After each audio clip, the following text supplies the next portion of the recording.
Bonsoir à toutes et à tous, je suis ravi de vous retrouver sur 8 Mont Blanc. Nous sommes le jeudi 3 octobre 2024, il est 18 h, vous le savez, c'est l'heure du journal de la rédaction. Voici les titres dans l'actualité ce soir. Des crampons et des questions. Cette semaine, Chamonix accueille la 3e édition de Sport for Future. Plusieurs athlètes de haut niveau ont ainsi pu s'immerger dans l'univers presque méconnu pour eux de la haute montagne, avec l'objectif de porter un regard neuf sur leur sport d'origine. Et puis le cinéma coule de source à Brive-les-Bains pour la 11e édition du festival annuel créé par Dominique Besnéard. Cette année, c'est la comédienne et réalisatrice Charlotte de Turckheim qui a été choisie comme marraine de l'événement. Pour la 3e année consécutive, une dizaine de sportifs de haut niveau s'est donc retrouvée cette semaine à Chamonix pour l'opération Sport for Future.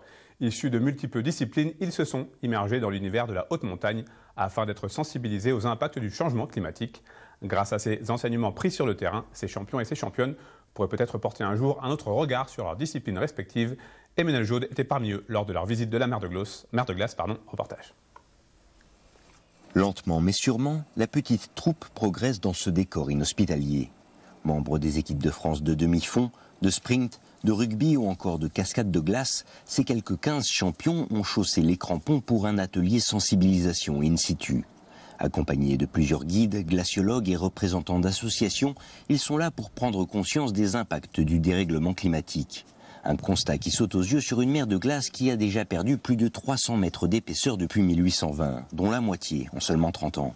On a du cyclisme sur piste, on a des plongeurs, on a du rugby, voilà, on a des judokas, on a tous ces sports-là qui sont très loin du milieu outdoor et voilà, qui n'étaient jamais, beaucoup ne sont jamais allés à ces altitudes-là, toucher des glaciers, ne savaient pas forcément ce que c'était. Là, ça devient concret. Et voilà, avec l'apport des glaciologues, ils ont plein d'infos sur voilà, qu'est-ce qui se passe, quelle est l'urgence du moment. Et après, nous, on leur apporte des intervenants qui viennent leur dire qu'est-ce qu'eux peuvent apporter en tant qu'athlètes, justement. Car au-delà des simples observations, scientifiques et sportifs avaient pour objectif de porter leurs réflexions sur leurs différents univers. L'urgence climatique ne menaçant pas seulement les disciplines de plein air, mais bien toute notre société dans ses moindres aspects. On commence à étudier un peu ce qui peut se passer dans le sport, qu'est-ce qu'on pourrait faire de mieux. C'est pas facile de changer les circuits de chaque fédération, de chaque sport. Comment tu veux faire aujourd'hui? Et moi je suis un peu de l'idée de faut quand même monter pour accéder à une certaine notoriété, sinon t'as aucun poids. Et on l'a vu dans une simulation de jeu hier qui était assez sympathique. Si tu veux vraiment faire bien les choses aujourd'hui, quasiment dans n'importe quel sport, eh ben, t'arrêtes ta carrière assez rapidement, sans avoir fait grand-chose. Et donc du coup, tu peux parler à personne.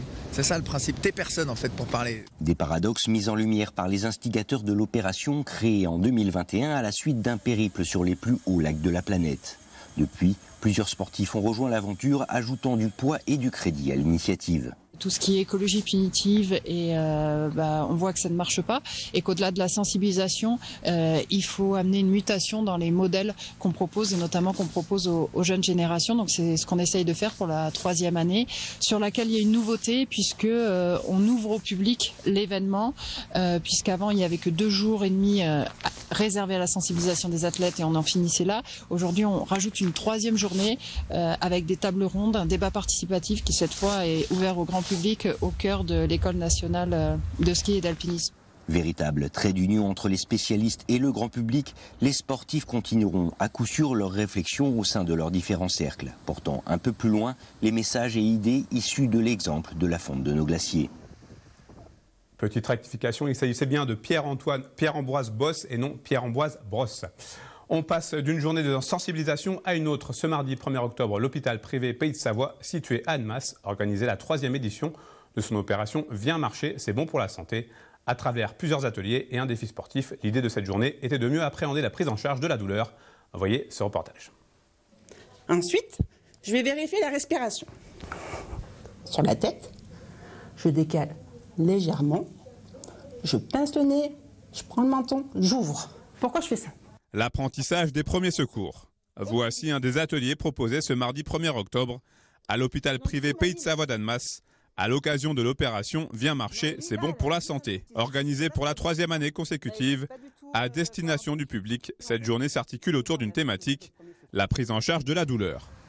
Le temps d'une journée, le parvis de l'établissement hospitalier s'est transformé en un grand forum avec en point d'orgue un parcours de marche long de 400 mètres tout autour du bâtiment. La douleur est quand même un véritable enjeu actuel.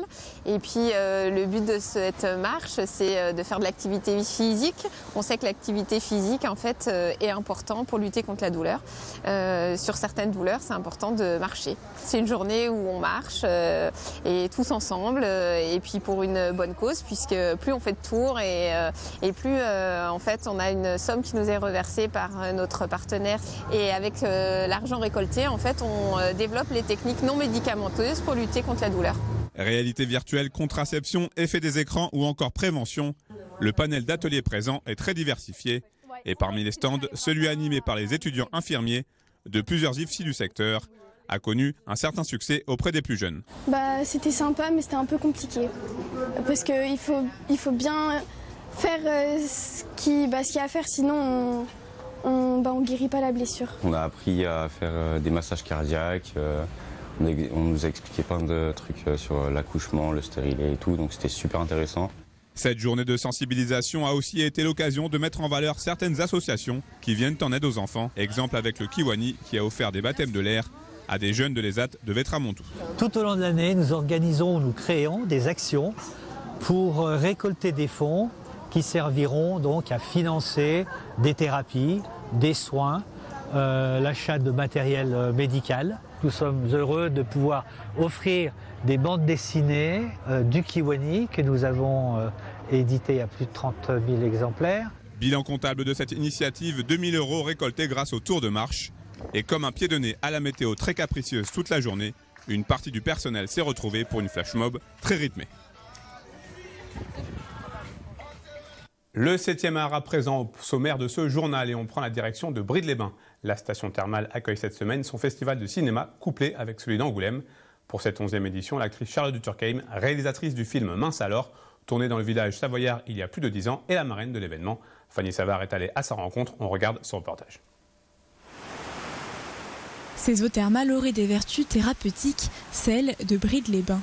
Rendue célèbre grâce au film de Charlotte de Turckheim, Mince alors, la petite ville de Tarentaise a accueilli hier soir sa star, marraine de la 11e édition du festival de cinéma local.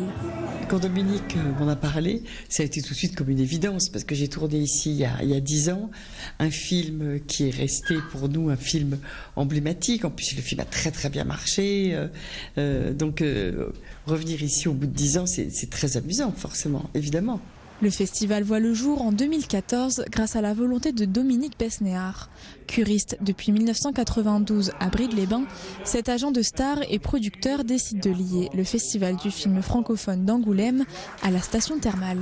J'aime bien venir chaque année respirer et l'idée du festival, c'est que faisant le festival d'Angoulême depuis 2009, eh bien, au fur et à mesure, je me suis dit, ce serait bien de faire un festival aussi à Brides-les-Bains, juste après Angoulême, pour pouvoir faire un échange des films, de présenter les films au public, parce que les gens ici, la distraction, c'est quand même le cinéma.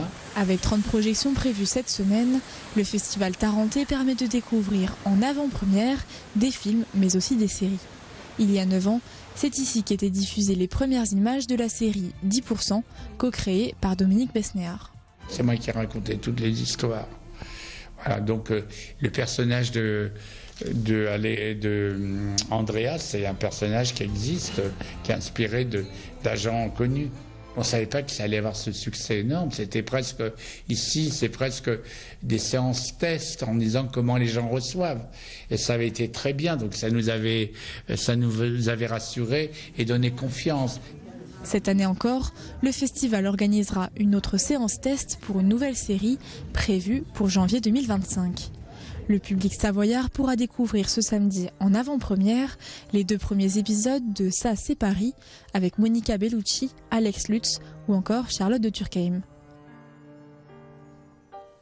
En football, ce vendredi soir, le FC Annecy retrouve le Parc des Sports une semaine après un bon résultat nul du côté de Bastia sur l'île de Beauté. Quelquefois en difficulté dans leur stade la saison dernière, les joueurs de Laurent Guyot restent sur 2 victoires consécutives à domicile devant leur public après une défaite inaugurale contre Martigues au mois d'août. Pour le compte de la 8e journée de Ligue 2, le FCA reçoit le Red Star, le second promu, avec la ferme intention d'enchaîner un 3e succès de suite à domicile. On écoute Laurent Guyot et Clément Villemaz qui se sont exprimés lors de la traditionnelle conférence de presse d'avant-match ce mercredi. Des propos recueillis par Chloé Lemaire.